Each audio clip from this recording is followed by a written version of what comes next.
My name is Bob Weiss. I'm a member of Archlug.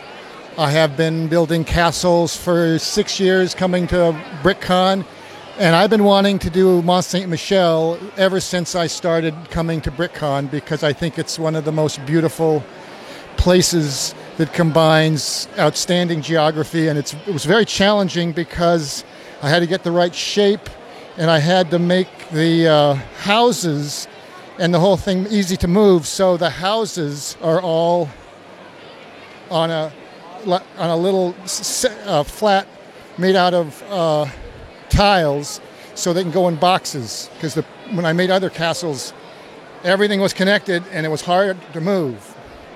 And I've gotten better every year because there's 3 sections and a fourth. The cathedral sits in the middle, and they fit on tiles again with little plates every once in a while to tie them down, and you could drop these and they wouldn't completely break apart. They're inside. I'm trying to make them bulletproof to move. So I really had fun doing it, but I much prefer making castles that are just out of my imagination because it's a lot easier.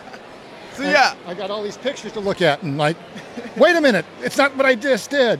Were you able to visit it in person? No, I have not, but I had a friend bring me back a bunch of guidebooks, and I bought some guidebooks, but I'm hoping to go in about 2 years. Okay. I just keep going to other places in Europe, unfortunately. Right, there's so many cool castles to see there. Yeah. So when you started on this, where did you kind of first start and like build out from? Okay, well, I had a map, and I put down grids, so I had little 1x2 black tiles here, and so A, B, C, D, 1, 2, 3, 4, 5, 6, 7, 8, and then I took the overhead and made the outline of the island, recreating as well as I could what it was, and then I made these walls along here, and then I started right here, and this didn't turn out real well. This should have been steeper. But I started making this, and then I kind of went around to here, and then I started at the other end and built up to about this level, and then I had to block off the monastery church was in the middle. So in the future, some of these are 32 by 32 stud base plates, and some of them are connected. And I'm going to make them all just 32 by. They're so much easier to move when you make something like this. So it's gotten a lot. I've gotten a lot better at this every time I do it. So we're very pleased with this. Yeah, it turned out really amazing. So these house designs, then it seems like you kind of use a similar design for a lot of them as far as size and stuff. How did that? Yeah. Well, I had to run them on rails. It's like, see, that's the edge of a base plate, and so I would have liked to have them staggered more, but only about a third of the village that's there is here. So you change it where I could recreate the monastery, somewhat similar to what it looks like. This is, it's very small in comparison. So I had to. It loses a little bit of reality because they're in such close rows. And what I did was I tried to alternate. I've got black, new gray, old gray, dark blue, dark brown, old brown, new brown, tan. So I've got different colors.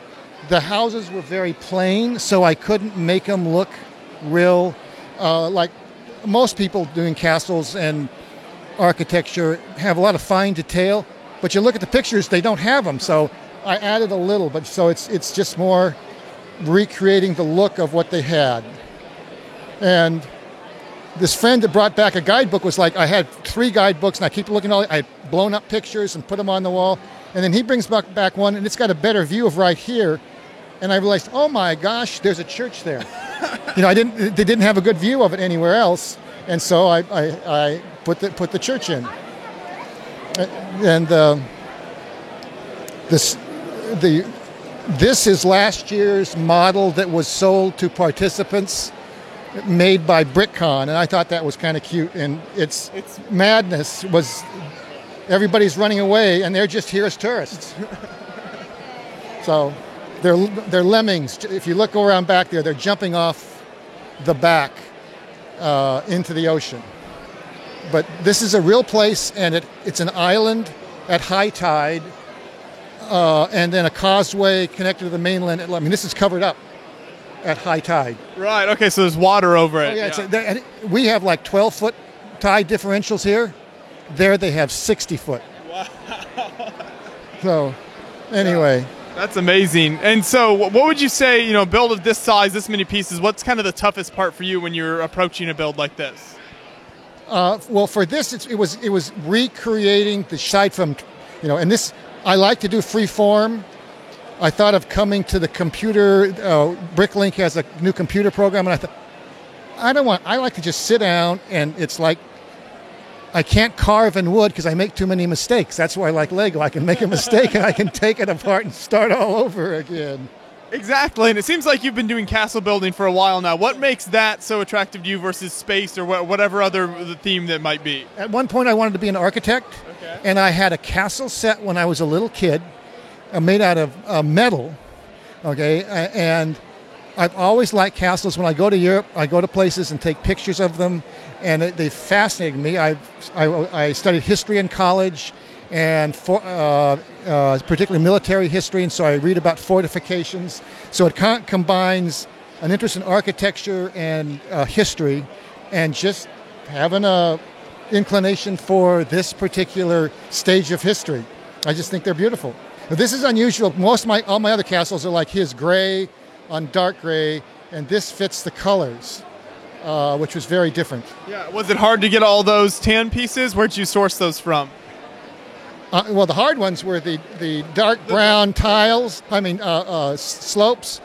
I started buying tan and dark tan on BrickLink for this 2.5 years ago. Wow. Just knowing I was going to need a lot, and so it took a while to get, and even then I ran out. I kept running out of things that I didn't. I ran out of those brown windows. I ran out of just tan bricks. I ran out of gray roof tiles, and I thought I had enough to build 5. It just, I think I spent $2,000 on parts. Wow. Because, I just didn't have as much as I thought. And then I have some left over. I bought too many of other. You can't win.